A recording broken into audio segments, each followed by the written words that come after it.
expectations of accountability from my internal and external partners. I want to be held accountable. I want to be held accountable. Like I said, I would not have put in for this job if I did not want to be held accountable, and I did not believe that this city could be one of the safest cities in America. Adopting a 21st century policing philosophy, you'll hear a lot about that, and I would ask you all to go back and look at President Obama's 21st century policing initiative.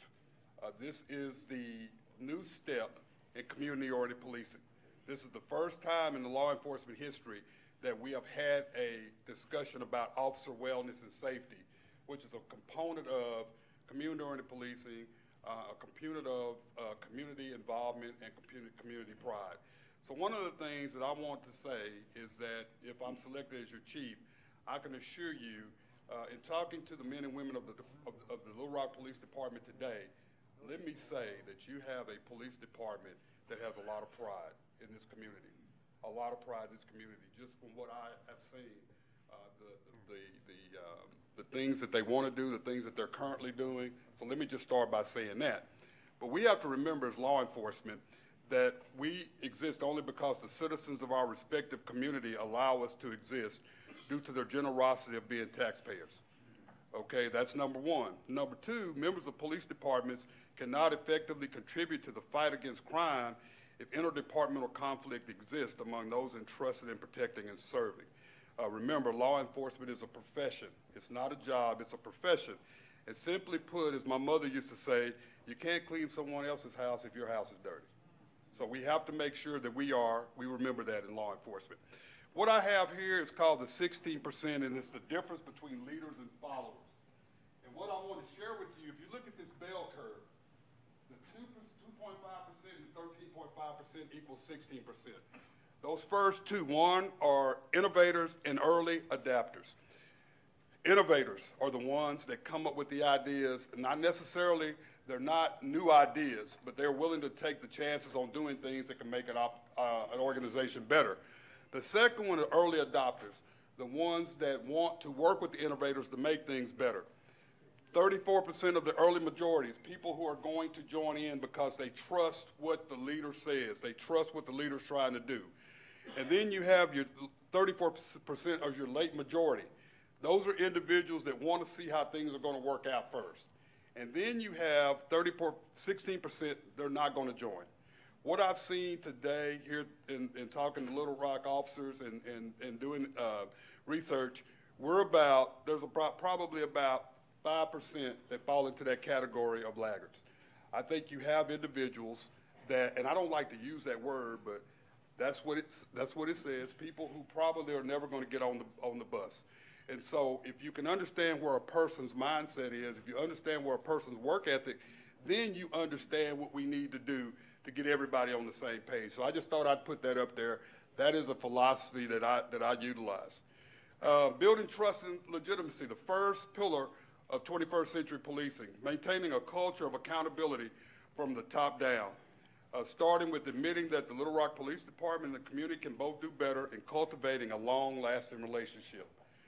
By ensuring Little Rock PD maintains a culture of guardian instead of a warrior mentality, focusing on de-escalation, cultural awareness, and procedural justice. You notice I said cultural awareness and procedural justice. Those are two important facts.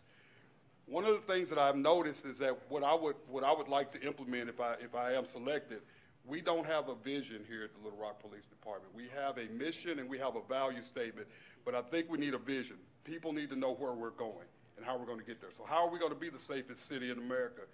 People want to know how we're going to get there. Trust and legitimacy, we've got to respectfully listen to the concerns of our community. And then once the community expresses their concerns, we have a responsibility to come back with our responses or how we're going to address those topics. So we don't just leave these town hall meetings and walk away. We come and we prepare a competent response so the citizens can understand and hold us accountable for what we have said we're going to do. Partnering with professional law enforcement organizations. There's so many professional law enforcement organizations. I would ask to take pride in the fact that the Little Rock Police Department is an accredited department through CALEA. That says a lot. I wish everyone knew what it takes to get through those steps of being accredited by CALIA, which basically means this is industry standards. There's less than 5% of the police departments in the nation that are accredited. So Little Rock has, they are one step above a lot of departments here in the state. And that's that's a good thing. So be proud of that. We've got to provide the citizens with the steps of knowing how to not only compliment an officer, but the citizens need to know how to legitimately file a complaint against an officer. That they can do that, and those complaints will be heard. So we can do both commendations and also complaints. A lot of times people don't believe anything will happen, but they need to know. And one of the things I would like to bring is that every complaint is reviewed. It doesn't mean that an officer has did something wrong, but I think if you call in and you make a complaint, that your complaint needs to be reviewed. Even if it's on the first line, it needs to be reviewed. Transition, so this is another thing that I would really like to do. So I'd like to transition the school resource youth programs, Crime Stoppers, Crime Prevention, Neighborhood Watch, which I really like the word community watch instead of neighborhood watch, and the chaplain programs from the Special Operations Division to a newly developed community service division. I think the department has grown to that point that we need a community service division. I'd like to also see public relations or public affairs section and the Freedom of Information Act section put together for a public information officers section. Reviewing all the policies, that's going to be my first priority. There was one thing that people have been asking me. I would really like to work with the Department of Justice to develop a citizen advisory or review board. The Department of Justice, when you hear about Department of Justice, you really think about enforcement. But there's a community service aspect of the Department of Communities and the Police Department, and they help police departments and communities establish a community review or advisory board. Now, one of the things that I push is that there's a difference between oversight and advisory, okay? Because when you say oversight, what you're talking about is when the Department of Justice mandates a consent decree, and that is very embarrassing for the department, for the citizens. You would rather do an advisory or review board because that is a joint partnership with the police department and the community on working together to allow transparency. So I wanted to kind of clarify the difference between oversight and review. Utilize, I think another thing we can do is we can utilize public events as a proactive ways to recruit Little Rock residents. We've got to start recruiting the people in our city. We've got to. What does that do? That keeps tax dollars here, that keeps pride here. They recruit, those citizens recruit other citizens. Not to say that citizens from other cities shouldn't deserve to work here, but we really need to take care and have more Little Rock citizens work here. Just kind of run through these really quick. Departmental policies. I truly believe that a department's policy should be put on their website. Not their standard operation procedures, which are two different things, but I do believe that a citizen should be able to pull up a policy and see if the department's doing the right thing. I really, truly believe that. I want to evaluate the no-knock warrants. I truly believe that there needs to be a threat matrix anytime a warrant is served. And what that means, is it justifiable to do a no-knock warrant? Is it justifiable for the SWAT team to do the warrant, or is it something that can be put off or something that street-level officers can do, or we can do at a later date? Utilize a cadet program to make random calls to check for customer services purposes.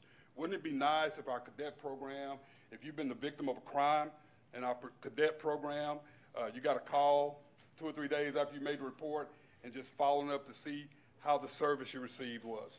Wouldn't that be great? Also, I would like to see more citizens participate in the ride-along program. How many citizens here are aware we have a ride-along program? I'd like to see more citizens participate in that. I'd like to see more citizens participate in the Citizens Police Academy and also the volunteering policing program. These are opportunities for the citizens to get to know the department and have a vested interest in the department.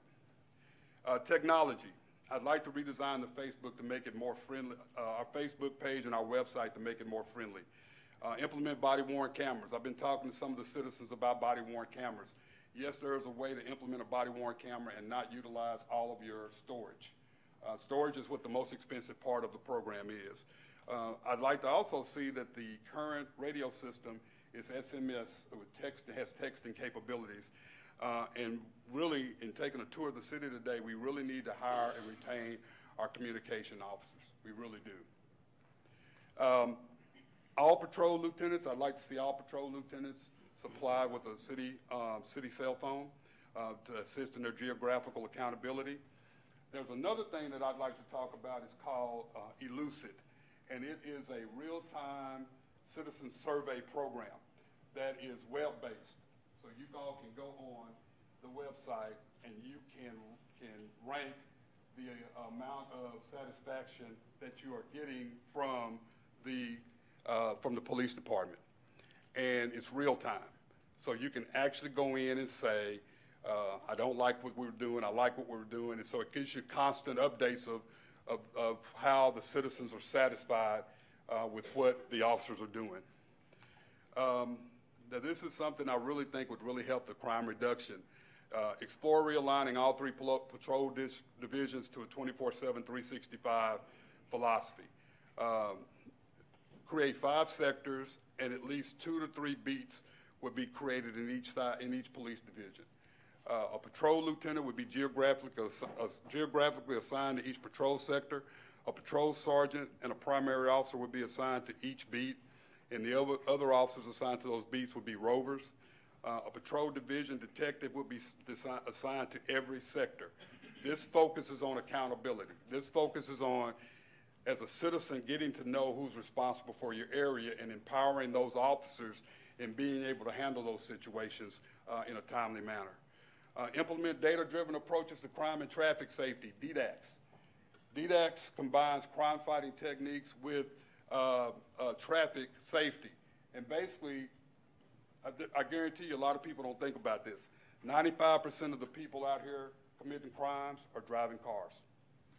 And so this is not a profiling technique. This is basically you're stopping people based on the fact that you have, just imagine this. Imagine a division, and you can actually go inside that division, and you can actually, through crime analysis, you can actually see where the crime is actually occurring. And then you can deploy your resources in those areas. And so people can't say, well, you're just coming in this area just because. You've got the facts to show the community, this is why you're in this area, this is what you're going to do to address the crime. Community-oriented policing hours, we need to capture those. We need to capture those hours in those programs so that at the end of the year or every quarter we can show the citizens what we're doing. Each patrol division would be required to do a quarterly comparative statistics program, so you all can see what's actually going on in your areas. Because I guarantee you, a lot of people don't want to go to the website and see that. But if we can go out to the community and do a CompStat meeting where people can actually see what's going on, I think that would really help understand what we're doing and why we're doing the things that we're doing. Strategically implementing a take-home vehicle program for Little Rock residents. I think that's very, very important. We have one in Norman. It does wonders, but it's got to be for those officers who live in this city.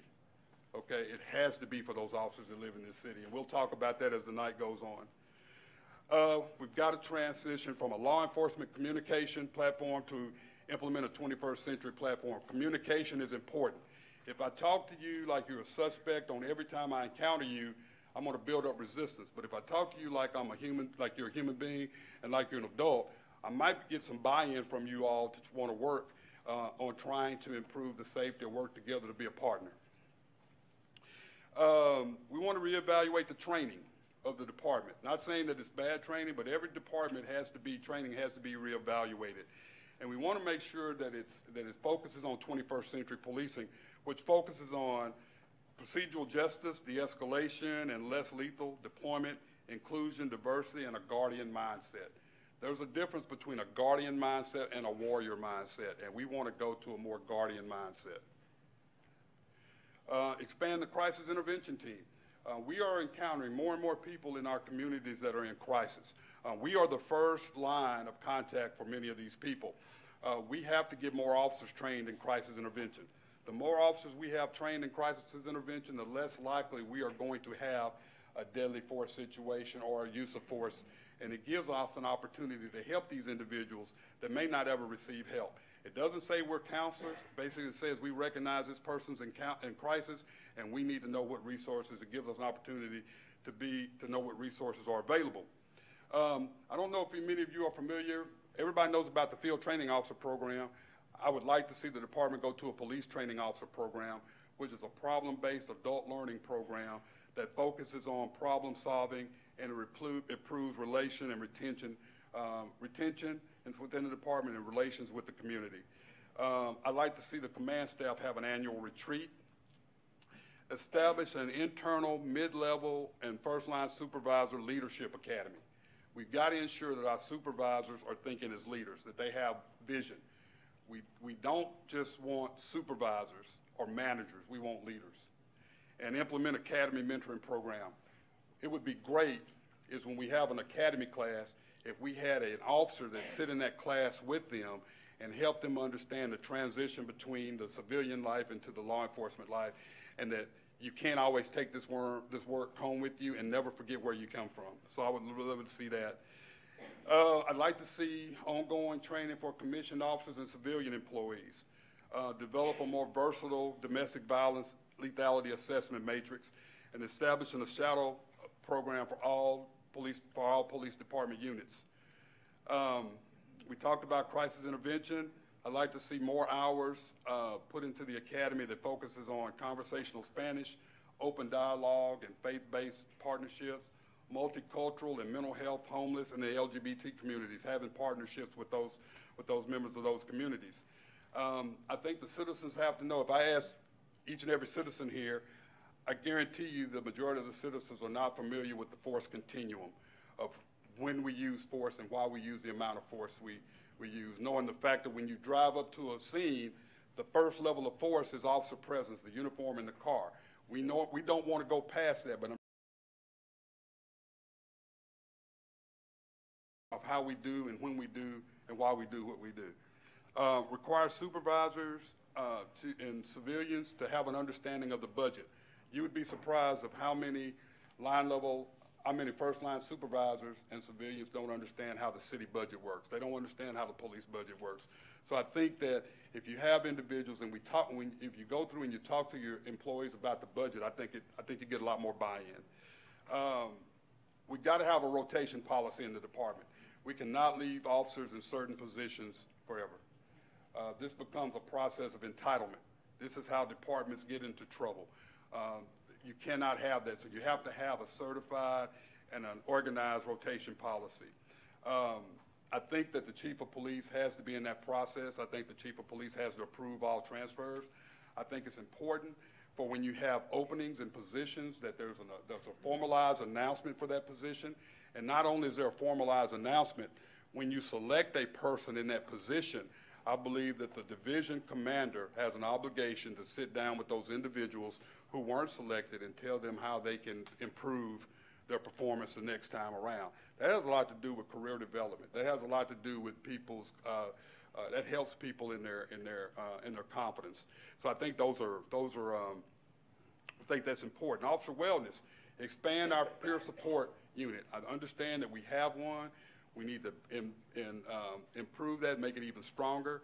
We need to get more people, because this is something that focuses on officer safety, a wellness program. And I'll tell you, one of the things that I've talked to officers about, we've got to look at, we've got to evaluate that 12-hour shift. We've got to evaluate that, because now you're talking about officer safety, you're talking about officer quality of life. I think there's shifts when it comes to the 8-hour shift, 9-hour shift, or 10-hour shift. I think it's a lot better. Those are things that we'd have to reevaluate. Another thing is establishing a protocol for monitoring off-duty employment for officers. You can't have officers out here working 100 hours a week off-duty, because that affects. Now, we understand officers work off-duty, but I can guarantee you there are some officers that work extremely a lot of hours, which affects their performance and their wellness, emotional and physical. And We've got to retain a culture of respect in every area of the department by eliminating the environment of status quo. I don't work good under status quo. I don't. I don't work good on just because this is the way we always do it. I always work on this, how do we make this better? We've got to get rid of distrust, us versus them mentality, and we've got to get rid of this sense of entitlement. We've got to get rid of that. And the main thing is I want to establish regular meetings with both unions. I have to. You have to do that in order to have a good working relationship. So that's my presentation. So now I'm open for whatever questions that you all may have. Thank you, Chief Humphrey. We'll start the Q&A portion of our discussion. As the other discussions have gone, we'll have 2 microphones on either side of the room. We have city staff that will be there with the timer. You have 1 minute for each question, and the question must be directed towards the candidate. So you guys start assembling at the microphones. That would be great. And just a reminder, again, 1 minute questions. And no disruption or distractions of any sort will be tolerated. You will be asked to leave. And let me reiterate also, please speak directly into the microphones. I believe our Facebook Live and live stream viewers are having a difficulty hearing. So if you don't mind, we'll start on this side of the room. Yes, sir. Yes, sir. Mr. Humphrey, we currently have, out of 220 vehicles, 136 of those vehicles are take-home vehicles. 65% of all LRPD officers live outside of the city of Little Rock. 6% of those are white officers. The furthest vehicle travels an hour each way from Little Rock to Malvern to get to work. If you're selected chief, what will you do about these take-home vehicles and the extreme high number of white officers that live outside of the city of Little Rock? Yeah, thank you for that question. You know, sometimes you just can't, you know, people live where they want to live. And I think the main thing is what I've seen is that you have officers that are assigned a take-home car and then they move to different areas. And I don't have a problem with that, but it should be a policy in place that says you have to stay within the city of Little Rock if you're going to have a take-home car. Because you don't want tax dollars going to Malvern or wherever, Benton. You want tax dollars to stay here. And what I've noticed about take-home vehicles is that when you allow officers to have those take-home vehicles and they're traveling to work and they're traveling back and forth to off-duty jobs and things like that, that's visibility. And that helps reduce crime. Staying here is a sense of pride. I have no problem with people living outside the state. I mean, outside the city. I have no problem with that. But I think if you're going to be a Little Rock officer and you want a take-home car, you need to live here in the city because that's an important part of community-oriented policing. That's an important part of 21st century policing, and that's an important part of being good stewards of taxpayers' money. Good evening, Chief. Good evening. How are you? Fine. Question for you. Can you hear me? All right. All right, question for you. When you first went to Norman, Oklahoma, and I noticed one of the first things that you did was you wanted to personally meet with all of your personnel. Could you explain what they did for your personnel and for the city and why you needed to do that? So I'm just I like to get to know people. And I feel like if people are going to work for you, they need to know who you are and they need to know that you care. There's 2 forms of theory X and theory Y. Theory X is that people believe that employees are lazy and you've got to stay on top of them to get work done. And in theory, Y is the fact that people want to do a good job. They just need to know that you appreciate what they're doing. And can you just imagine that when I came to Norman, some people had never seen the chief. They'd never seen the chief, and so when you walk into their office, okay, what did I do wrong? And when you sit down and you say, hey, I want to know about you. I want to know why you're here. I want to know what you need from me. That's the good thing about a department the size of Norman and a department the size of Little Rock. It's not too big where you can't shake each and every employee's hand. Now, it might take you a little while, but as the chief, you have that responsibility to get to know who works for you. And so it makes them know that you're genuine. It makes them know, especially if you have an open door policy. Sometimes I don't get work done because I have an open door policy, but you know, people want to come by and just say hi, and that's okay. They need to know that you're human. A lot of times people want to know where you came from. They want to know how did you accomplish what you've accomplished? What are your goals? How can you help them get to where they want to get? And so that's just an important part. I think every chief needs to make an effort to do that. And know their officers' names. You know, I might not get to know everybody's name by first name, but you can know their faces. And that's just my responsibility if I'm going to lead people. They need to know that I care about them. Yes, sir. Hello, Chief. My name is LaRon McAdoo. I'm an educator. Chris Rock has a joke that says, if airplanes had a bad apple, we wouldn't get on any plane. So, one, what is your bad apple policy? And two, I am in a family who suffered at the hands of a police-involved shooting with my relative. So what is your policy on the aftermath and the follow-up to the family? Thank you. So when you talk about, one of the things I'd like everybody to remember here, that law enforcement officers are human. I think sometimes we believe because they have a badge. If you remember, I said we've got to remember that it's a profession and it's a privilege, not a right. But I will tell you, 98% of the officers in the nation are really good people, and they really want to do the right thing, and they believe in community-oriented policing, and they believe in equality and procedural justice. There's two things that I just don't tolerate. I don't tolerate lying from law enforcement officers, and I don't tolerate criminal activity. I don't tolerate harassment. I don't tolerate bullying. One of the things that law enforcement will never be what it was when I first got into it is the fact that we do reach out to the families of individuals. When I got into law enforcement, if there was an officer-involved shooting, it was a no-no to reach out to the family. It's okay to reach out to the family. Sometimes they need to know that you're not dehumanizing that individual that has been involved in that situation, and you're not dehumanizing the family. Sometimes it might not be immediately following the incident, but I think they need to know that you're willing to be in contact with them. Even if the police chief is not, the mayor or someone from the staff needs to be in contact with that family. I think it makes it a little bit better to understand or believe that the police department's doing everything they can do to ensure that the investigation is going fairly. But I think, you know, we just can't run from those problems. We have to address them head on. And it's not going to be an easy situation. Anytime an officer uses force all the way up to deadly force, there's always going to be some questions. The term that we used to use when I got in law enforcement is I fear for my safety. Well, it's not that easy anymore. You have to be able to articulate what that meant. And so I think I told you, this is not the same law enforcement profession that it was 5 or 10 years ago. It's citizens are demanding more transparency. They're demanding explanations. And you're not going to always please everybody. But the fact is, as long as you know you're being true, as long as the citizens know that they have someone who is going to be honest and is going to be accountable, I think it makes things a little bit easier. And Chief, we are also taking questions online via Facebook, and we have one right now. Please explain the wellness program. So, like I said, in 2015, the 21st Century Policing Report for the first time came out with an initiative that focuses on officer wellness. And so when you talk about officer wellness, we've always focused on our diet. We've always focused on our appearance, which is part of command presence. But we haven't really focused on or keyed in on officer wellness, which means emotional and mental training.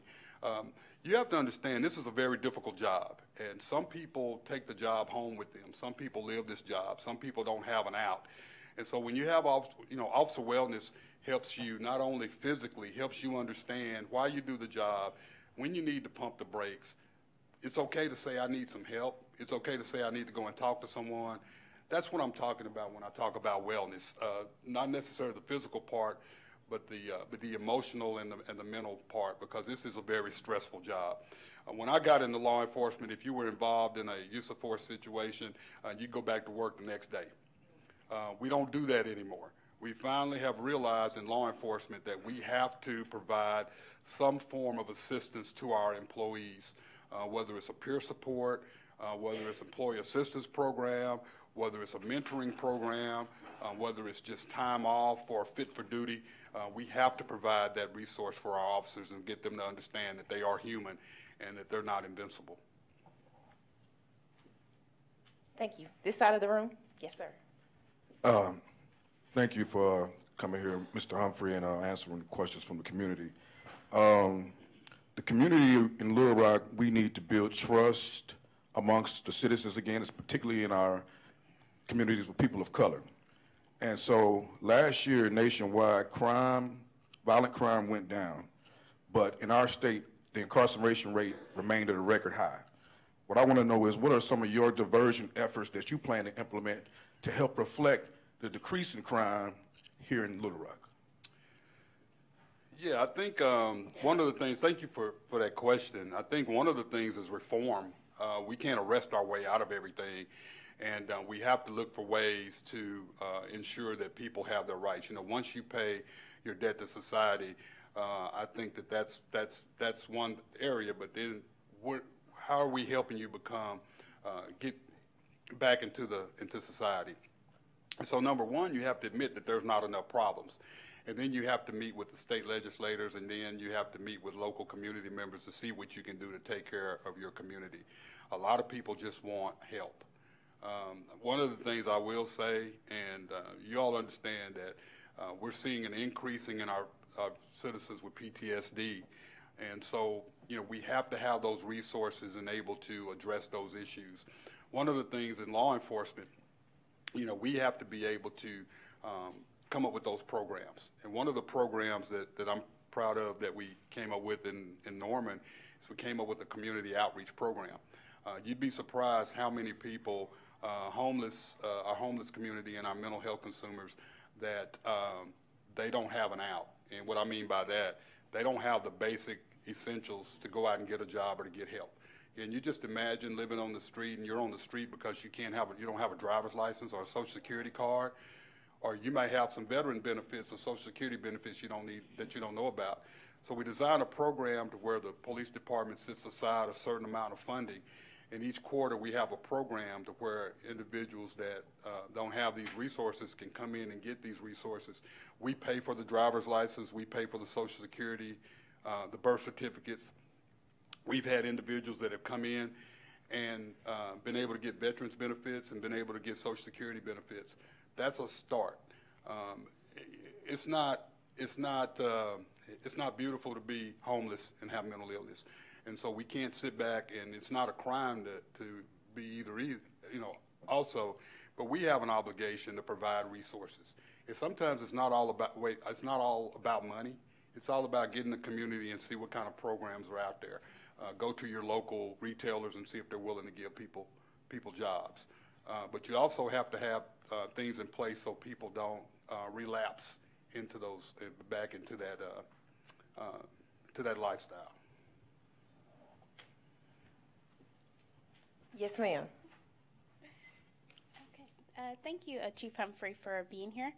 I have one quick question about, can you talk about the RIGHT program, which is the Racial Intelligence Training Engagement Program, and can you talk a little bit about the Juvenile Intervention Program you established there in Norman? Yeah, good question. Thank you so much for that question. RIGHT training, Racial Intelligence Training and Engagement.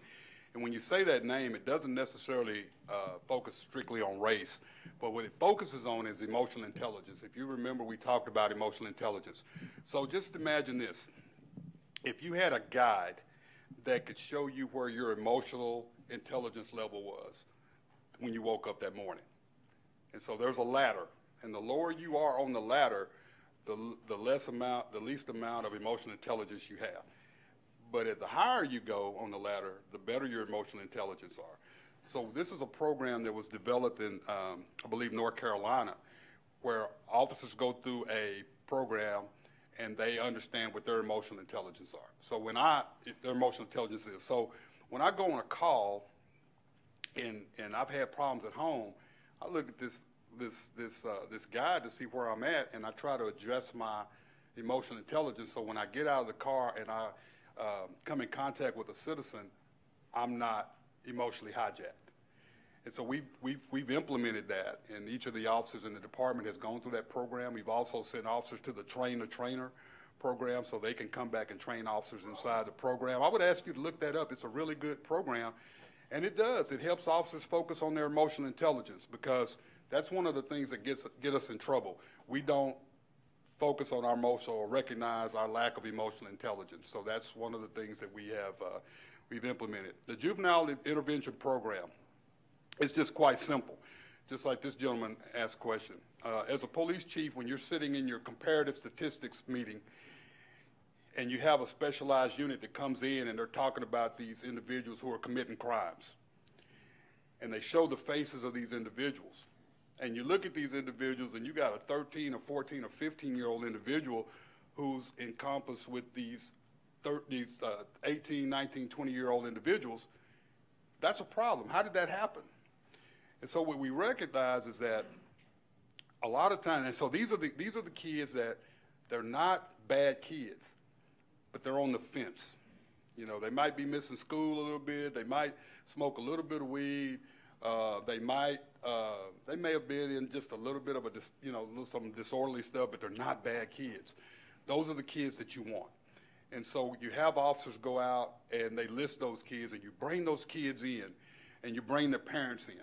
Now, you're not trying to tell these parents that they're bad parents, but what you're trying to do is get an understanding of what's going on with these kids. And you know what you find out? You find out that a lot of these kids, their parents don't have the basic needs. They might not have a GED. They may not have the services that they need to provide food for these kids, or they may not have a job.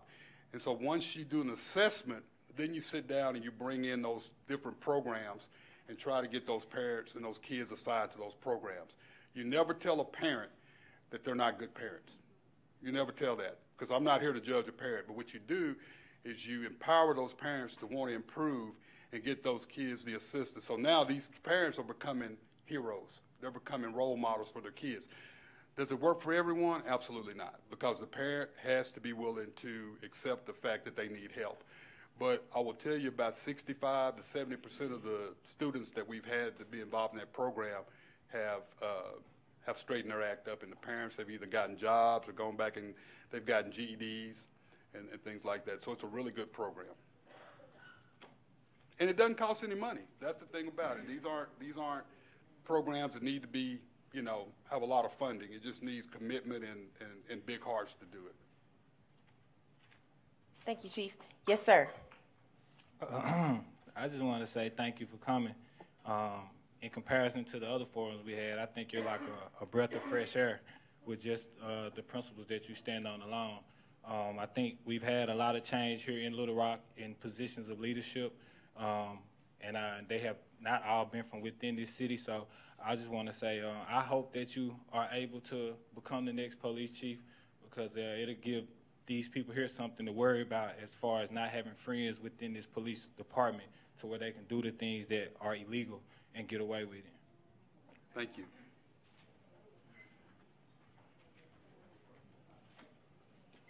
I think before I start that one, I'm going to take an online question, please. Okay. From Facebook Live, will you look into a police explorers program? Absolutely. I think that's one of the best programs for recruiting and to teach young men and young women right and wrong. It's a great program that I think that many police departments don't take advantage of. Absolutely. I think, I'm sorry I didn't mention that initially, but I think that's one of the greatest programs that the law enforcement can ever have. It's such a great, it's a proud moment when you see a young man or young woman that comes into the program in the initial stages, and then when they become 20, 21, 22 years old, they come back and they join the police department and because they really felt that that was their calling and that they felt welcome. So absolutely. Yes, sir. All right. Truthfulness and the 1963 Brady decision have always been hot topics in law enforcement circles. Don't know if you know this or not, but Little Rock has about a dozen or more officers who have been cited, suspended, written up for issues with untruthfulness. This plagues our department. These officers are put into positions that do not come into contact with the public. If you're selected as our next chief, what will you do to purge these officers from the public payroll? That's a good question. And, you know, one of the things that I have to be careful about is that I don't know a lot about those officers. I don't know if these are cases in which that recently occurred. I don't know if these were cases where they went through the appeals process and they were awarded their jobs. One of the things is that I don't tolerate untruthfulness. Why an officer that was found to be untruthful, why they were able to keep their job, I would like to know that also. That talks a lot about, that's a stain on the police profession when you have someone who has been untruthful. That case has been sustained. It does prevent them from having any credibility when they get on the stand. It prevents them from having credibility on any contacts they have here in the community. So I would be interested to see why those officers are still here. I think if I speak on that, I'm kind of overstepping because I don't know the particulars on it. Okay. But that's all I have to say. I'd have to find a little bit more, but I don't think untruthfulness should be tolerated especially in law enforcement. We're going to proceed here. I want to remind everyone of the rules. Please stick to a question if you're going to approach the microphone, and also limit your speaking out to your question at the microphone. Thank you very much. Hello. I'm a member of the deaf community, and most of us are afraid of the police because there was a deaf person who was beat up and he couldn't communicate. And also, the police often don't provide interpreters. So we're sort of scared of the police. We really would like to see the police get training on how to communicate with the deaf community. You know, no matter who they are, if they broke the law or if they need a ticket or whatever, any issue. And try not to be as scared of deaf people. Also, you know, not to pepper spray, for example, in their eyes, because if they can't hear and now they can't use their eyes, they can't see, they can't communicate.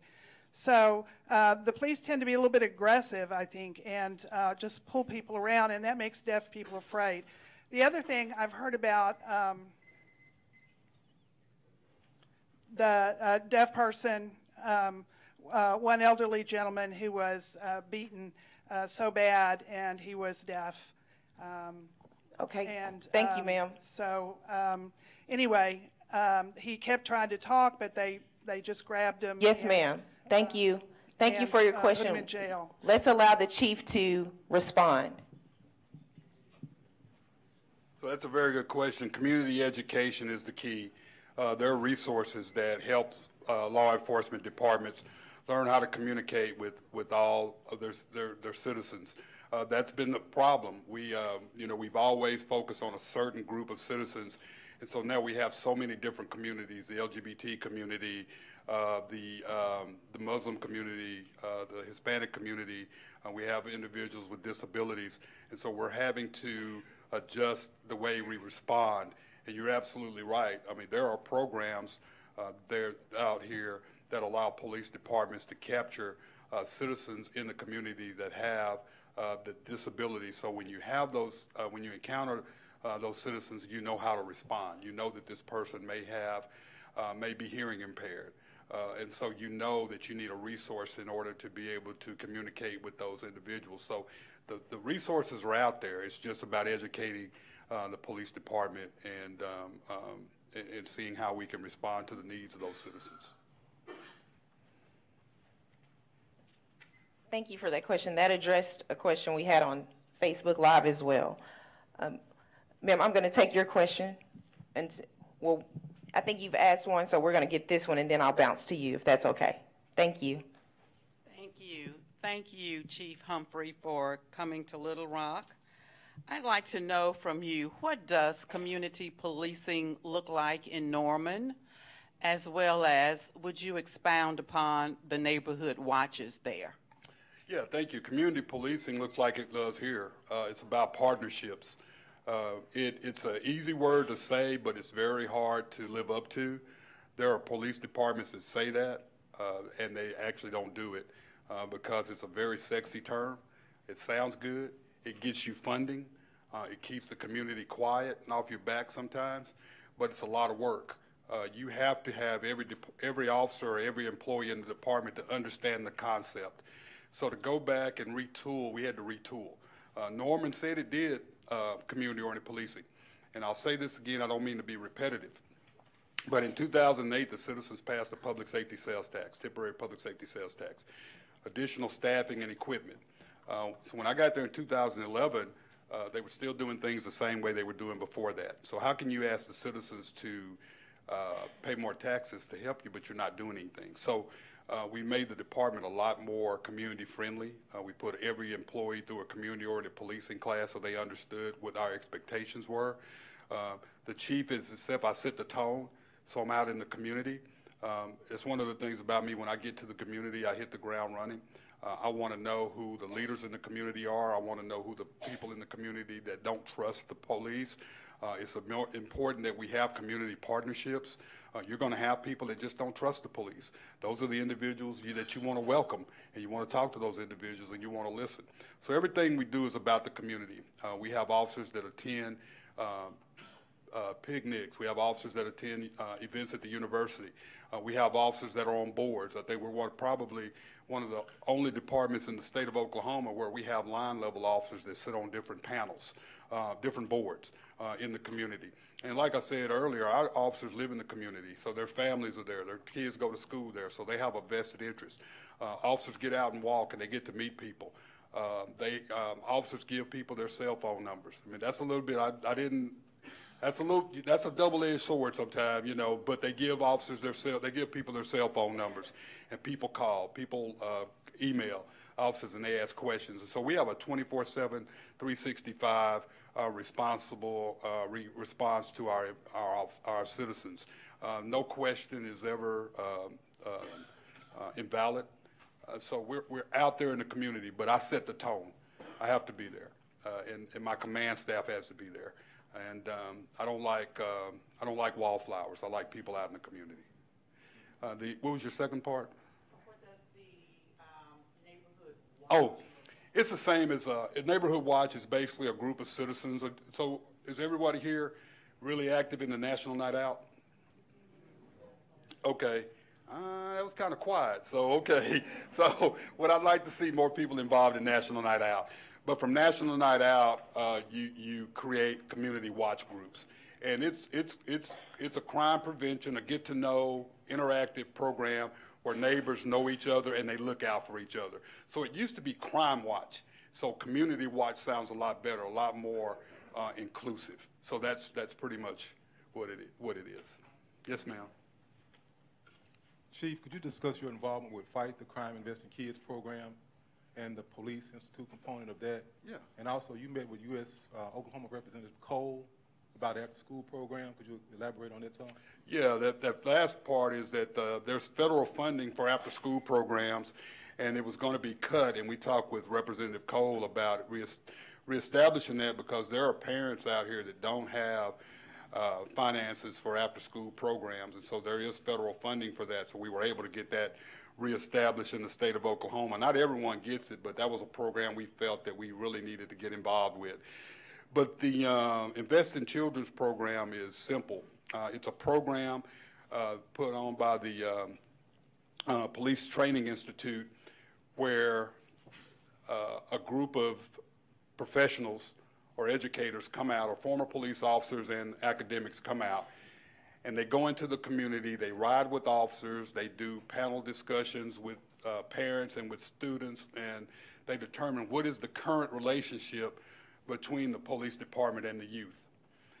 And then, once that's established, they have a town hall meeting with the youth.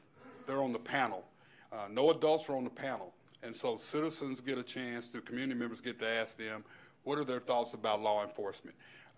Have they ever encountered had any negative interaction with law enforcement? Do they know relatives that have had negative interactions with law enforcement? And how do you improve those relations? So you've got your youth talking about how to improve relationships with law enforcement. And we're awaiting a report to come back from that program. We did it about 2 or 3 months ago, and we're awaiting a report to come back with the overview of that program. And it was well received from our community. And I would ask that if I am selected, I'd like to do that here. But one of the things that I found very disappointing, I didn't get the turnout at that community meeting that I would have liked. And so I would like to, if we do bring that program here, if the mayor does select me, I'd like to have that. Y'all like how I slipped that in? If the mayor does select me, I think I would like to bring that program in and hopefully get more input and more participation from the community. Yes, sir. Thank you, Chief Humphrey. Thanks for coming. We appreciate your presence and all that you've said so far.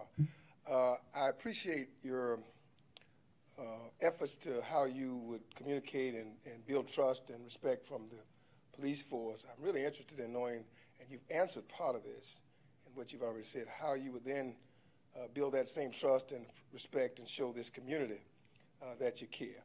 And secondly, if selected, as you've mentioned just a few moments ago, what's your commitment to Little Rock? We've seen a lot of turnover in our chief's office here, and we want to, these things that you're talking about doing obviously take a lot of time, but we'd like to know that you are equally as committed to our community and Little Rock as you can be. So the longer the better if selected. Absolutely. You, I can tell you right now, if I'm selected, my wife's not moving anymore.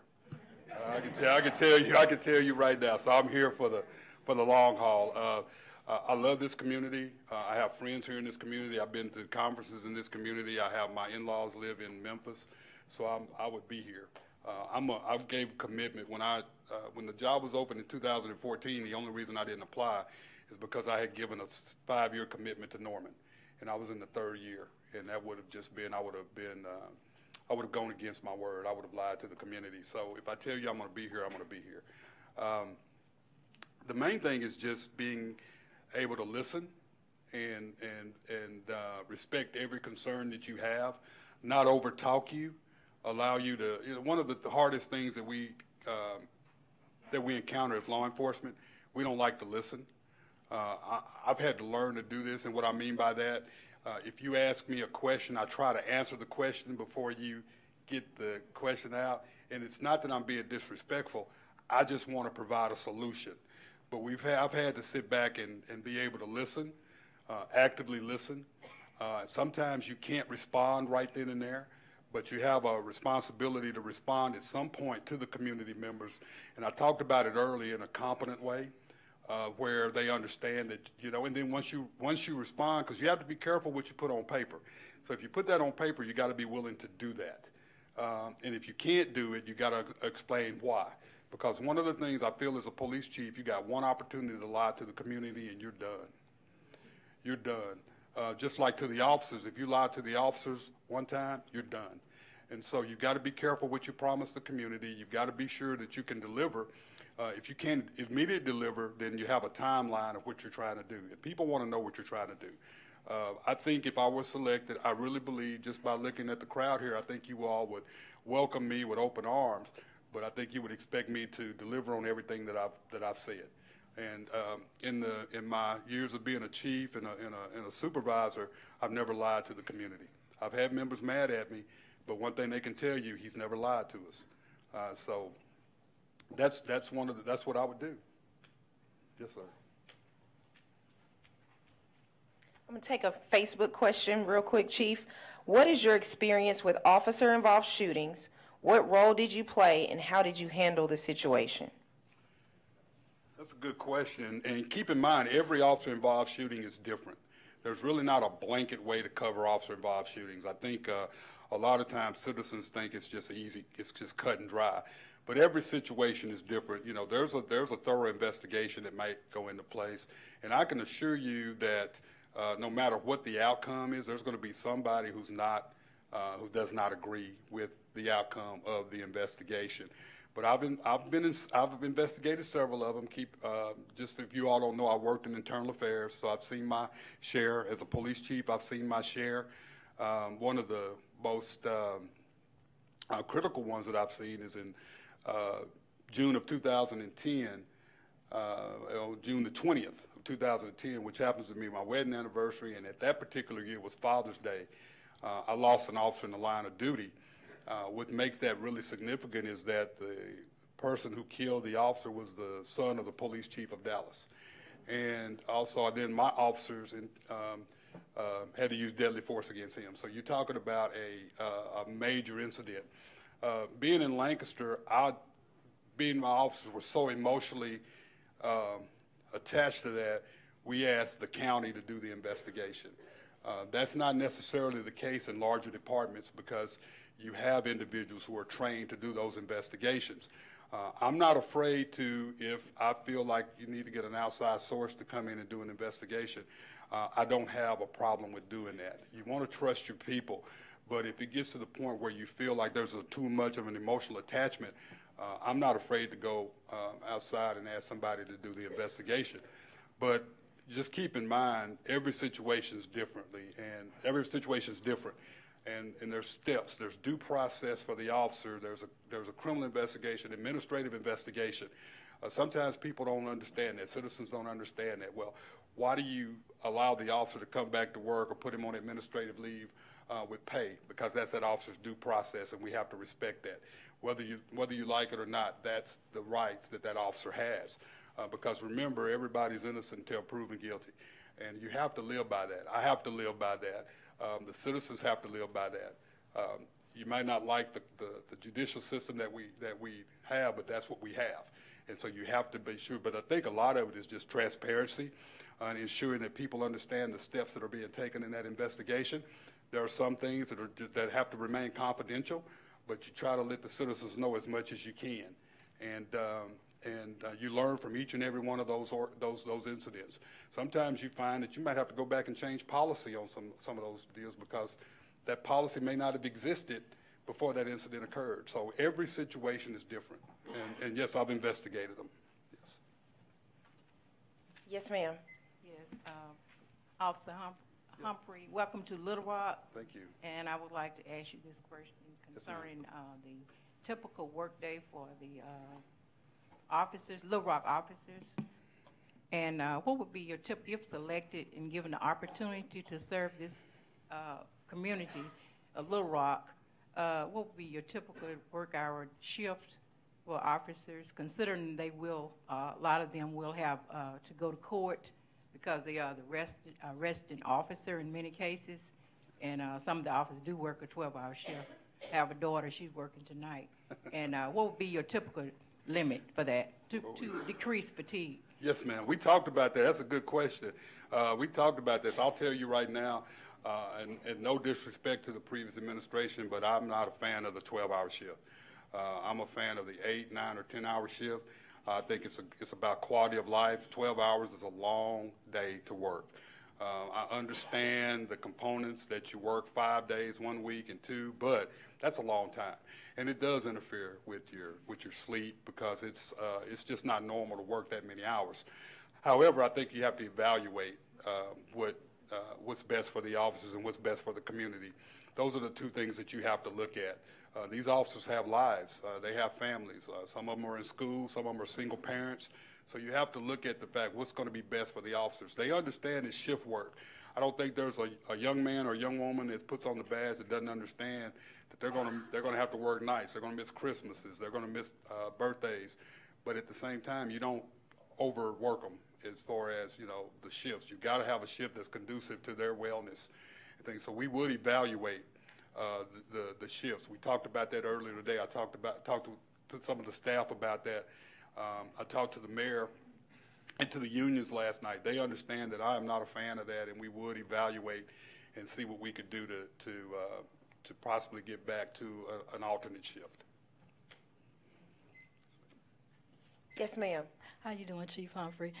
In the state of Oklahoma, it's my understanding that you no longer need a concealed carry license If that's true, can you tell me how that came about, how you feel about it, and how that ties into keeping our community safe?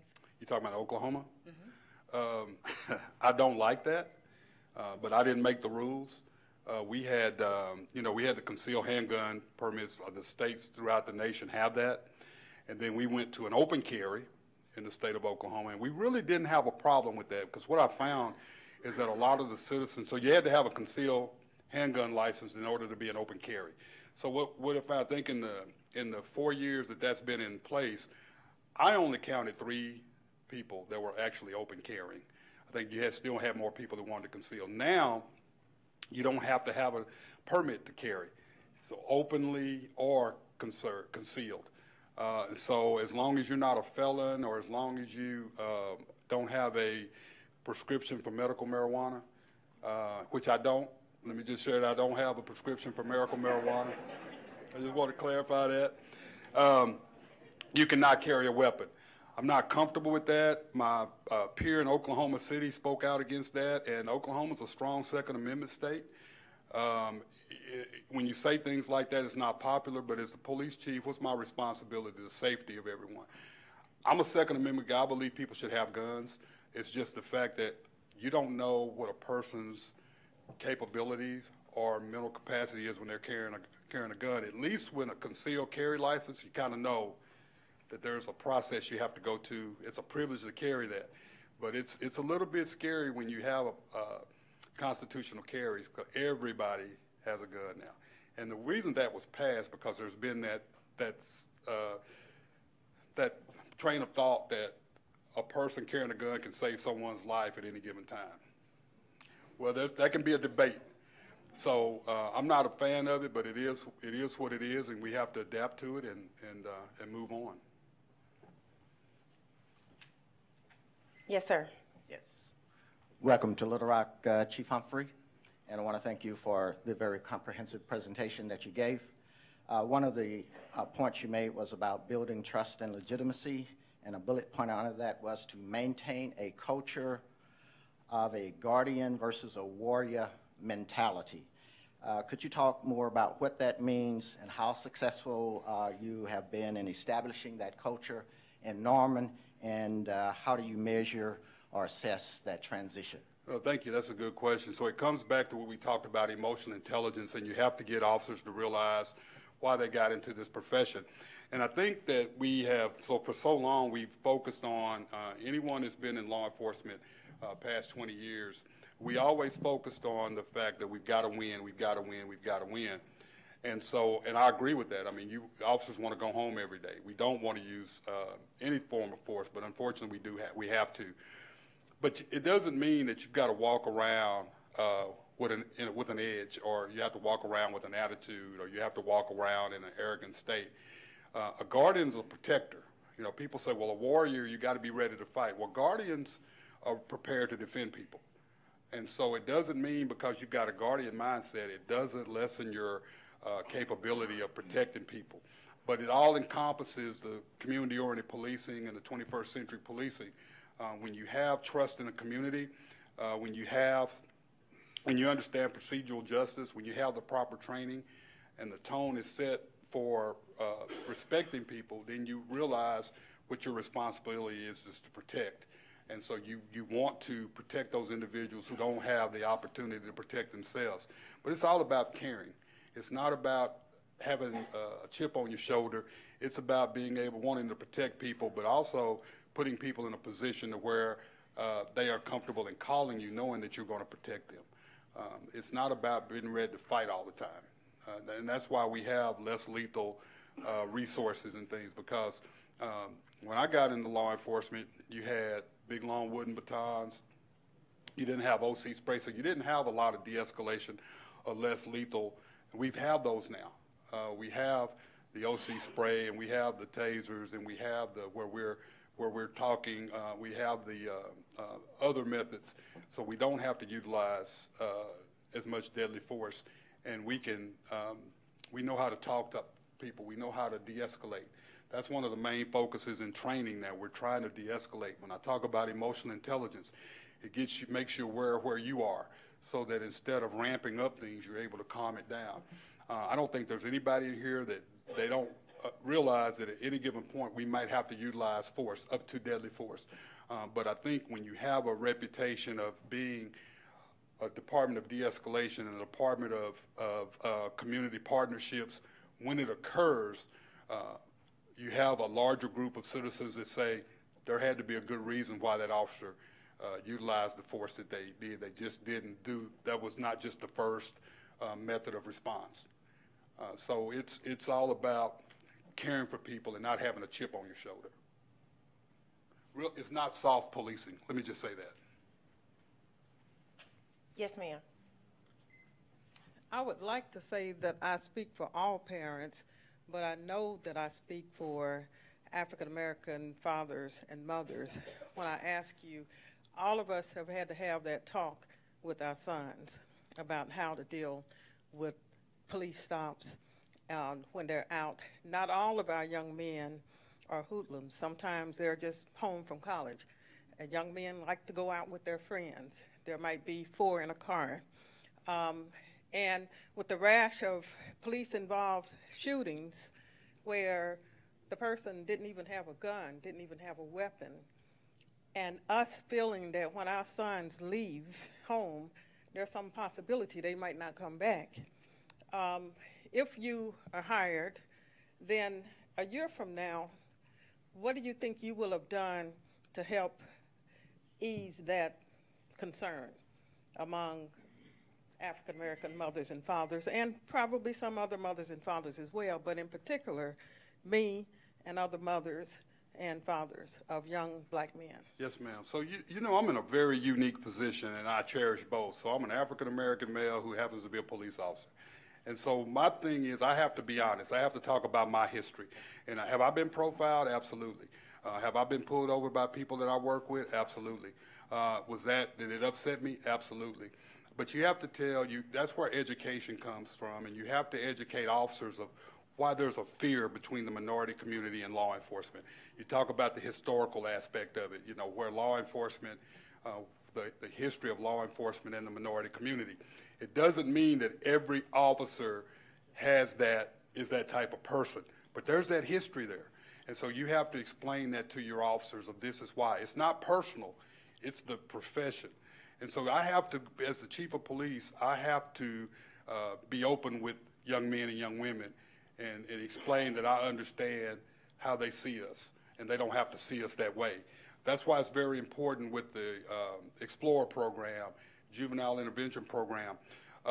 National Black Police Officers Association, and anyone can go on their website and get this, came out with a pamphlet, what to do when stopped by police. And that was very vital. It's not trademarked or anything like that, but it's one of the things that you can go on the website of the National Black Police Association and you can get a copy of that. And you can pass that out. It tells people, you know, citizens, it's not just for African Americans, but it's not just for minorities, but it's for everybody. But we've had more African American families, especially mothers, that have reached out and have gotten that pamphlet and had that discussion with their children, especially their sons, about be careful, keep your hands in plain view, you know, don't talk back, just do it. And so those are the things that you have to understand. And one of the things that I tell young men is don't have court on the side of the road. If an officer stops you and you get a ticket, that's not an admission of guilt. That just says I'm going to go to court. So don't fight it there, because that officer is going to react to your actions. That officer doesn't know who you are. That officer doesn't know what you have. So why not just remain professional? It doesn't mean that officer is going to always respond that way, but you do your part in being respectful and being professional, and you've done what you're supposed to do. What we don't want to do is we don't want to have our young men and young women paranoid of police. And so that's why it's important to have these type of discussions. That's why it's important to know what the chief's views are on transparency and education.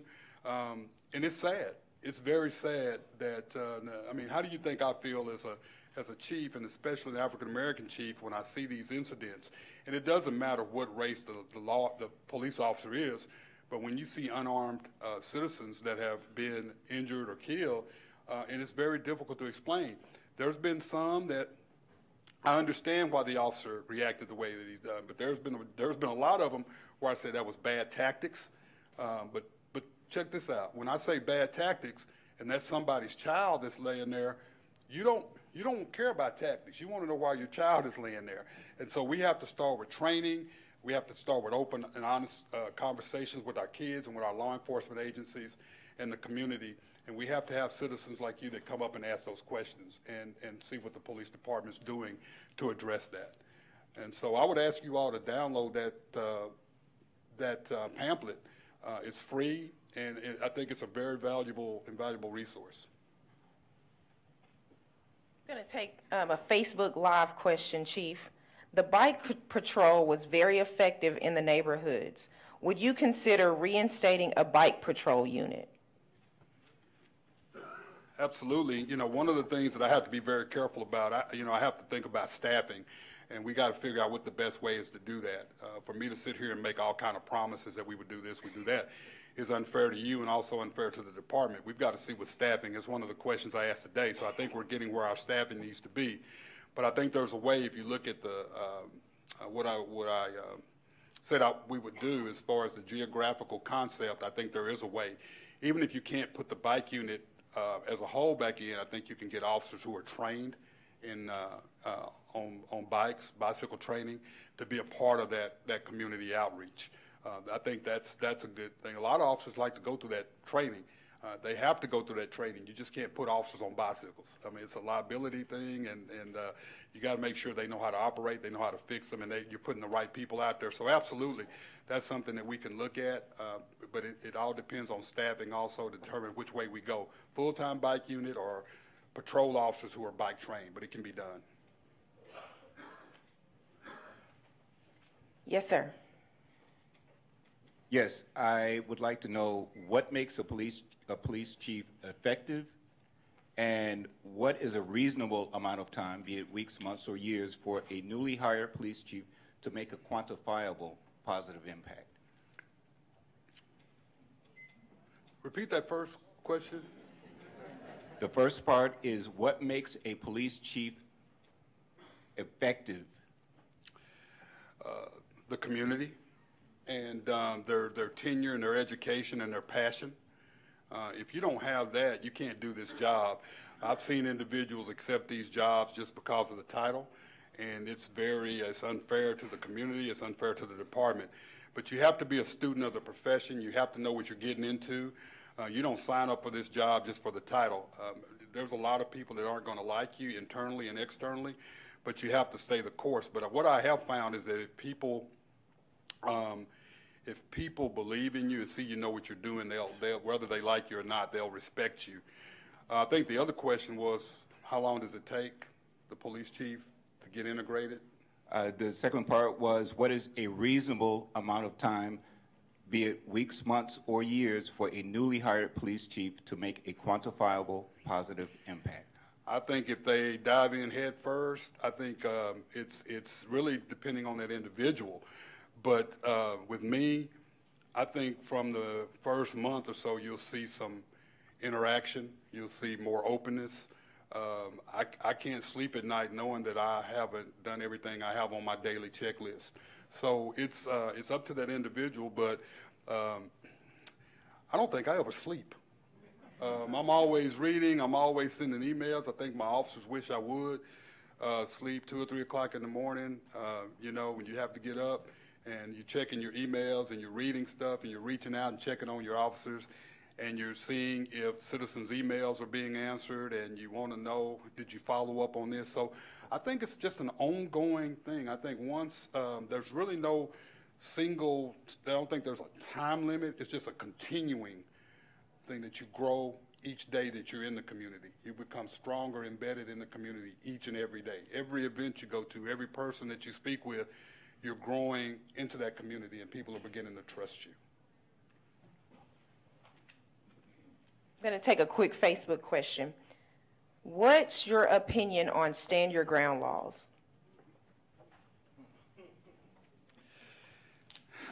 Okay, so I don't like that word, especially the part about you don't have an obligation to retreat. I think that I understand defending yourself. I understand defending a third party, but I think if you start a problem and at the time, then it becomes to a point where someone is not allowing you to intimidate them or to hurt them, and you feel like, even though you started it, you feel like you can use deadly force. I think that's wrong. I don't like that word. Unfortunately, those are some of the laws that we live with in the country. I will say the incident in Florida where the gentleman shot the young man at the convenience store, I was really glad that the state attorney came back and charged that gentleman with the charges that they did, because that was just wrong. And you know, I don't make the rules, but I would hope that any situation that happened that way, that it would be thoroughly investigated and reviewed by prosecutors. I think it's just it's a very tricky law, and I just hope that at some point somebody wakes up and realizes that might need tweaking. Yes, sir. Question? Yeah. I want to say, with your policies or educational training that you plan to implement throughout the department, do you think that any amount of education or training can combat racism? Because not only are these officers, some of them untruthful, a lot of them are, to the core of them, racist. And so I don't know if there's any training that could improve that. And then with citizens making complaints to internal affairs, we're not trusting of internal affairs, because a lot of our complaints go uninvestigated. They're not investigated. So I want to know, what would you do as chief if internal affairs isn't doing their job? So I came from I retired from Arlington, and every complaint that came in was investigated, no matter how small or how we took all the complaints seriously, whether it was on the first line level or it was a formal investigation. So I think in the presentation I talked about every investigation being reviewed. You have a right to have your investigation reviewed. What I've found is a lot of citizens don't trust internal affairs, or they don't know how to make a complaint. And so one of the things that I really like here is internal affairs is separated from the main part of the police department. I think that's really, really I think that's really a smart thing to do, because citizens can go and not really worried about any type of retaliation. Are there any classes that help a person not be a racist? If it's in your heart, it's in your heart. So all you can do is bring awareness. That's called a character flaw. And one of the things I do know, a character flaw will raise its ugly head every time. And so I don't think there's any, but you can bring awareness. And I have, sometimes when we think people are racist, it's just that they don't understand. Because racism is about hatred. It's about hatred. And so there are officers on either black or white. I don't think they're racist. Some just have some misunderstandings about certain people, about ethnicity and culture. So I think you have to educate people on those areas. You have to have those tough discussions. I've had tough discussions, and people don't like it. I can tell you right now, I brought up diversity to a peer of mine, and the first thing he thought when I said you need to have more diversity, the first thing he thought was I was calling him a racist. And that's seriously, that's because when you start talking diversity, when you start talking about cultural awareness, that's the first thing people talk about. But there's so many different cultures, there's so many different ethnic groups, there's so many different community groups, and so it's okay to be diverse. So you have to explain to people what diversity is, and all you can do is lay it out there. All you can do is have continual training. All you can do is have those difficult discussions. As the chief, I have to have those discussions. Like I said earlier, I'm in a unique position. I think I can use history and talk about, my experiences and what I've seen and what I try to prevent. But at the end of the day, that person has to have the right heart. And it takes the supervisors to realize that's where early intervention comes in. That's why we really count on other officers to report those officers who are misbehaving. Let me share this with you really quick. When an officer does something like that that's racially insensitive, that's not the first time they've done it. And what we find is that a lot of officers know they're doing it and they don't report it because they don't feel like, they don't want to get involved. But I think law enforcement is really changing because of the hits that we've taken. So now officers are more open to reporting when they see things like that. I know that's what I've experienced. They're more likely to report that because they don't want to be joined at the hip with that type of person. So you got to educate, but you can't change people's hearts if they don't want their hearts changed. Yes, ma'am. Happy Monday and welcome to Little Rock, Chief Humphrey. Thank you. What is the crime rate in Norman, meaning like exact numbers for homicide and robbery, and how does that prepare you for Little Rock and your intended transitions? Okay. A police department is a police department is a police department. A community is a community is a community. Crime is crime is crime. I think we've done a lot of things in Norman that have helped prevent it, a lot of crime. We had, don't laugh when I say this, we had 10 homicides last year. And I know what people say, oh, well, that's not Little Rock. Well, absolutely. You're gonna, if you have a larger city, you're going to have more crime. But I think there's a way. We've done a lot of preventative things. We've done a lot of forecasting. One of the things that I talked about the DDAX. And we, and the 24/7, 365 accountability and the geographical policing, that has kind of helped us reduce some of the problems. We have a street crimes unit, so a lot of the things that we hear and that the officers hear, when you empower your officers and they're hearing and they know they can communicate with other units and other shifts and other divisions, that's how you prevent or reduce the chances of crime or the crime rate growing. So crime is crime. It doesn't really matter. I think keep in mind I came from a major city, and so if you look at what we've done, it's always been to address a lot of the preliminary things to address the community watch and identifying individuals and addressing those problems immediately, not letting them blister, but addressing them immediately and then being honest with the community. And so that's what. But just case in point, if we didn't address things the way I would like to address them here in Little Rock, we'd have crime in Norman. If you just ignore things, I'm an involved chief, so I want to know. I take it personally. If I lose a citizen, I take that personally. When an officer gets hurt, I take that personally.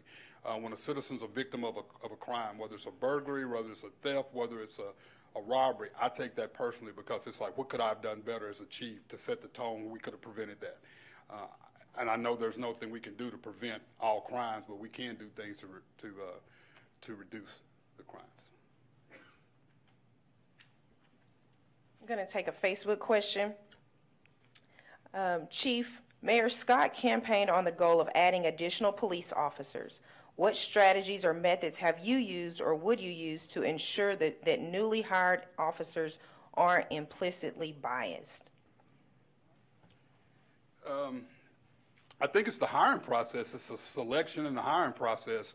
I don't think a lot of people realize there are multi-step hiring processes, and you know the initial steps and the background steps are where you hope to catch those things, and also then the polygraph process. And then if an officer's hired, they still have another level. They go through the academy, and a lot of that's an evaluation period in the academy.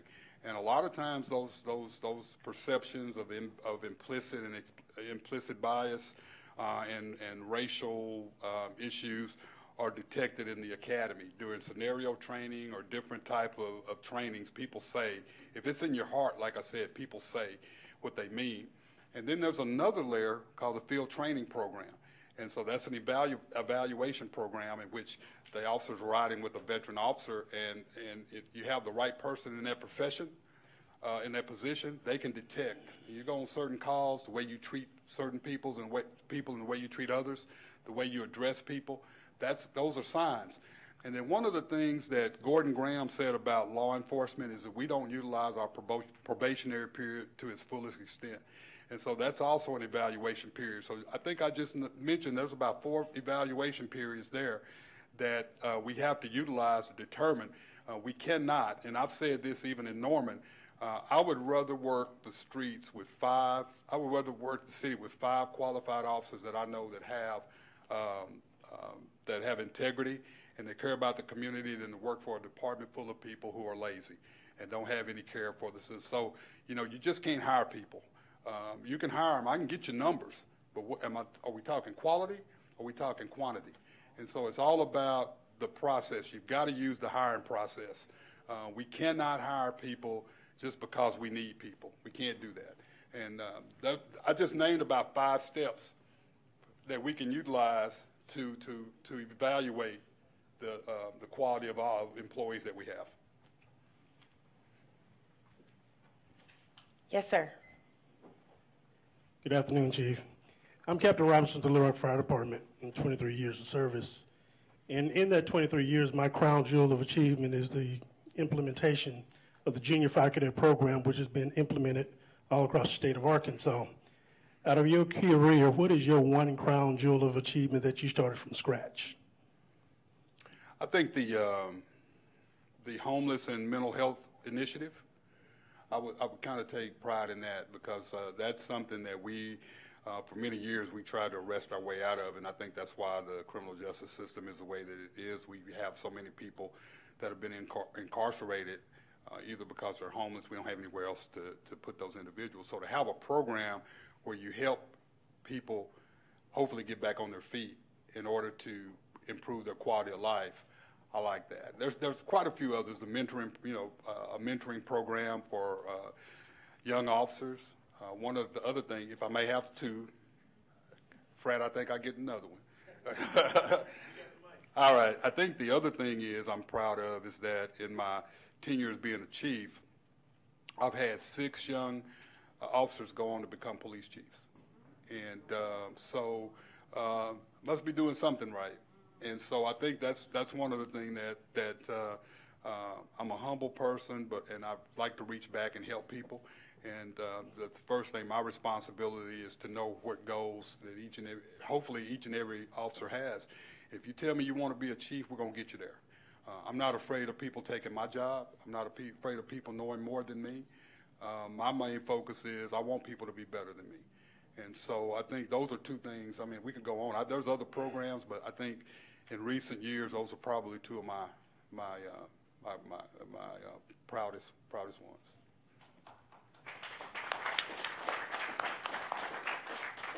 Let's take another Facebook question, and this is a lighter question for you. Chief, besides work and church, what is your community involvement? Okay. So, other than walking through the neighborhood very fast in the mornings, I belong to several boards. I think it's important for a chief to belong to several community boards. I'm all about mentoring. I'm all about taking my personal time and mentoring young people. I'm all about family. I read a lot. My focus is on leadership. I teach at the University of Oklahoma. I teach policing, which has really helped us in recruiting and help people understand what our role is as police officers. But I think I'm out in the community listening to people, especially our young adults. We just started a school resource officer program a couple of years ago in the city, and being able to go into those high schools and talking to the young men and women and hopefully helping them in achieving their goals in life, and then having a really close interaction with the university and the Student Government Association. So I do a lot of stuff. I do a lot of stuff. I stay busy, and that's my main focus. I'm just not, if somebody asked me about how long would I be here, I'm here. I'm still having fun.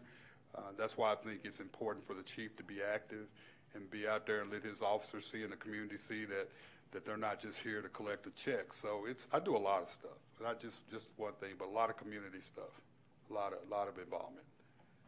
Sometimes too much. Thank you, Chief. We'll go here.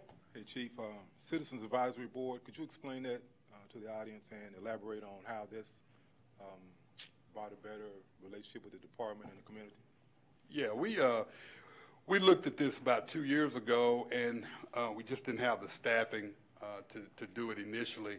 And so we ramped it up about 6 or 7 months ago. And the Department of Justice has a program, a template that can be used regarding citizen advisory or review boards. Really much I see it the same thing. The only difference is I don't see oversight as the same. But it's a program that allows the citizens to learn more about the organization and learn how we investigate cases. And, you know, case in point, if you had an incident where there was some questionable actions by the officers, once that case has gone through its due process, you can actually bring those citizens in and let them review the video, and they can walk through and see if they don't agree with the outcome. They can always submit a letter to the mayor and say that we don't agree with that, and then the chief would sit down with the mayor and say, this is what happened, and this is why we put it that way. We did it this way. So it's been really good. We're in the infant stages of it, but I'm really excited. We sit down with the police unions. We sit down with a civil, one of our local civil rights groups, and we sit down and we ironed out this program. And so we got buy-in from the unions because their biggest concern was the privacy, because we can't turn over personnel records. We can't allow citizens to have access to officers' files and things like that. But when we were able to sit down once the process and we were able to share videos, there was a lot of things that the citizens had heard in the community that happened one way, but when they actually saw the video and we were able to explain, remember I talked about the force continuum and how we train, then that made sense. We understand that citizens are not going to always agree with the outcome of an investigation. We understand that, and this gives them an opportunity to share that, but also gives them an opportunity to be informed of what training. We're also going to use that committee to sit down and learn about our policies and give some input about our policies, and also input about what we should be teaching at the academy. So it's not just about reviewing IED files. It's really about a partnership in helping us become a better police department. And so far, we've had nothing but positive input. We're still in the early stages, but we're excited about it. It's a very diverse group, diverse as far as ethnicity and also different backgrounds, and so we're very excited about that. Okay, we're going to take the questions of the folks that are in line and any outstanding Facebook questions that I have. So, and then we'll wrap up. Yes, sir. My last question, I got to be fair because I asked everybody. Well, I almost got a chance to. How do you feel about no-knock search warrants, and how do you feel about police officers and body cameras? So how did I know that was going to come up? No-knock search warrants. You have to understand why those were created, and I understand that, but I also understand that we as law enforcement can overuse things. I think that it's a case-by-case basis. Every situation is not going to be an exigent circumstance. Every situation is not going to be where someone is trying to destroy evidence. One of the things that we have in Norman, we have what's called a threat matrix, and so every time a warrant is, there's an affidavit for a warrant, there's a checklist of, you know, this, and this.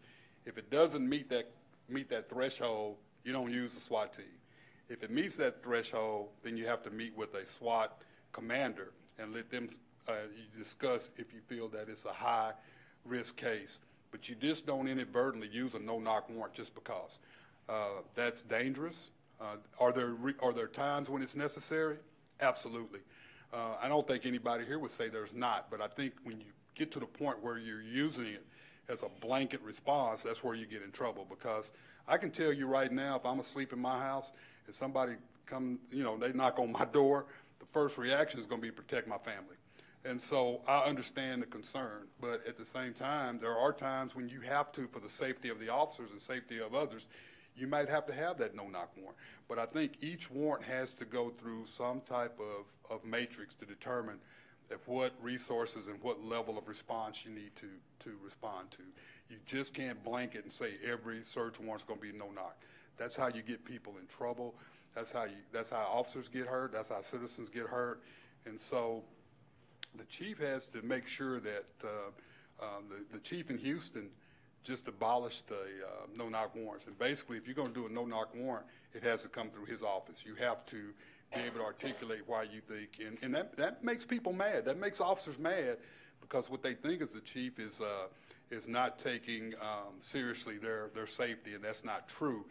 We have to account for everything that we do. If you can justify that you need a no-knock warrant, I'll sign off on it. But if you say you want to do it just because, or we've always done it that way, you're talking to the wrong guy, because that's not going to happen. Yes, sir. I'm glad I got this second bite at the apple. I don't know what's wrong with my voice. However, as I said before, I'm an educator. I worked 9 years at the alternative school. I heard you mention Guardian. I heard you mention Warrior. I saw resource officers also work in the role of educator. How do you see resource officers fitting in your scheme of how you want to proceed? Are you talking school resource officers? School resource officers? Yeah. Yes, So yes. they have to understand. First of all, you just can't assign anyone to as a school resource officer. There has to be a process, and one of the things that we've done is that we have an application process. In the process, the school administrator and the police supervisor is in charge of the interviews, and so you just don't assign someone. So they both sign off on who this officer is. There has to be training. There has to be annual training for that SRO. The other thing is the MOU, the Memo of Understanding, has to be very, very understandable. And so I will tell you now, it's not the responsibility of police officers to make a kid go to class. It's not the responsibility of a police officer because a kid is talking in class to come and address that. It's not the duty of the police officer because a kid is talking back to a teacher to make that, to enforce that. You have to have clear-cut rules of what a police officer's responsibilities are and what a school administrator's responsibility are. There has to be that communication. You have to have in-service training, administrative training with the school personnel as well as law enforcement. My vision for SROs are that they are community partners, that you basically are using that school to educate our next generation on how you should be able to interact with law enforcement. So if you have a problem, if a kid has a problem with law enforcement for whatever reason, that's that officer's opportunity to bridge that. My officers have made a promise on a daily basis to meet at least 2 to 3 new kids a day. And so each day they're at the door greeting these kids. But they have made it very clear. They've had principals say, I want this kid brought to the office. For what? Well, he was talking back to it. No, that's not our job. You have to establish that up front. And so that's the guardian mindset of that this is our job to protect those kids. That's our main focus, is there for protection of those kids and those teachers. And so, but when you get beyond that and you're enforcing everything, what happens is you get a situation like you did in Baltimore where they don't want officers with guns in the school because they're afraid that they don't have that guardian mentality. So it's important that they understand their duties and what their responsibilities are, and then you have them teach those classes and be part of those programs and things like that. And you're recruiting for the PAL program and the programs that Little Rock has in place right now. That's where you're recruiting for those summer programs, and you're also recruiting for the future of your police department also. Going to take a Facebook question, and then we'll get you, sir. I lost it. What are your feelings and thoughts about city manager versus mayor form of government?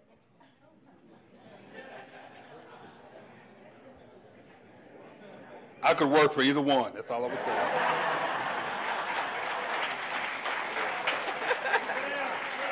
Great answer.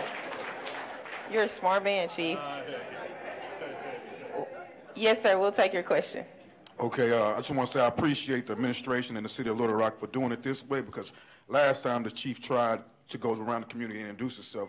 This way is way more transparent, and the community definitely appreciates this involvement that we have. I got a quick question for you. In 2017, New Orleans held warrant clinics because they needed to address the economics in the city as a reason why crime was a problem. And so what they did was they had warrant clinics where over 1,300 people came and attended. Over 1,250 traffic attachments were cleared. Over 300 warrants were cleared. And the city received about $2 million in fees paid. And that stopped a lot of the issues with people driving on suspended licenses. It helped people get jobs. And we have to address economics in our community. And part of it is clearing criminal justice debt. I would like to bring something like that to the city of Little Rock. Do you support the idea of having warrant clinics as a way to get people back into society, get licenses back, and being able to get to work and have transportation? Yeah, what you're talking about is amnesty programs. Yeah. And they do a really good program. There was a really good program up in Seattle. I don't know if you all are familiar with that. They did a really good program. And yeah, I mean, I think that it's really a good way to get people re-indoctrinated into the community. The problem is, and I don't see that here, and I haven't faced that, but there are a lot of communities, especially city government leaders, that just focus on the money. And so you have to have someone that understands the quality of life, what you're trying to do, that everyone who has their license suspended is not a bad person. A person who may have gotten a citation for theft is not necessarily a bad person. And some people need that opportunity. Yes, you should have those. I mean, those programs are very beneficial. Those programs do help put dollars back in the community, and they also help improve people's quality of life. And it gives people a second chance. And that's all about community policing. That's all about city engagement. And I do believe in those programs. It has to be done right, though. You just can't throw it together overnight. It has to be done right. You know, why not bring the city prosecutor in, or the district attorney, and see which cases you can, also if you can get someone's case record sealed or something. Now, I'm not talking about your violent criminals and things like that. I'm talking about individuals who have gotten a ticket and could not pay the ticket. Because if I write you a ticket, and I used to share this with my officers, if you stop someone and they're speeding, and you have this single mom who's got 3 kids in the car, and she's telling you she's trying to get to work, and she's telling you, hey, I'm sorry, I wouldn't, and you want to follow the letter of the law, and you want to write this person a ticket, or if you run her and she's got warrants, what's that solve it? So sometimes people need to go to jail. Don't get me wrong, but you know, sometimes that's why we give officers discretion, and we want officers to have vision and use common sense. You don't always have to write people citations. You don't always have to put people in jail. That doesn't mean people don't need to go, but at the same time, use your common sense. What are you hoping to accomplish with this?